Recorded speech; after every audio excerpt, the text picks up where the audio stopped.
Баршаңызға сәлем достар. Бүгін мен сіздермен өте дәмді әрі ерекше болып шығатын манты розочки, яғни раушан тұшпарасының рецептісімен бөлісетін боламын. Ең алдымен раушан тұшпарасының салмасын дайындаймыз.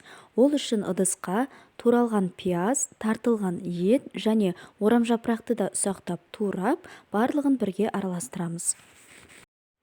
Содан соң тұз, бұрыш және басқа да дәмдеуіштерді өз қалауларыңызша қосып, сұйық май құйып, жақсылап тағы да араластырамыз.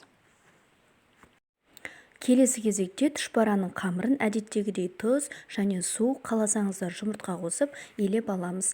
Дайын қамырды бірнеше бөліктерге бөліп, жұқа етіп жаямыз. Жайылған ұнды көлденеңінен тағы да видеода көрсетілгендей бөліктерге бөліп, оған салмамызды саламыз. Көлденең бөліктер тым ұзын болса, мен сияқты ортасынан бөліп, салманы дәл осылай қолмен салуға да болады. Және видеода көрсетілгендей тұшпараны раушан тәріздес етіп ораймыз. Енді дайын раушандарымызды мантаваркаға салып, ыдыстағы қайнап тұрған судың үстіне 40-45 минутқа қойып, бетін жауып, дайын болғанша күтеміз. Міне достар, біздің раушандарымыз өте әдемі болып шықты. Бұл тағамның түрі де адамның тәбетін ашады, сондай-ақ дәмі де тіл үйіреді.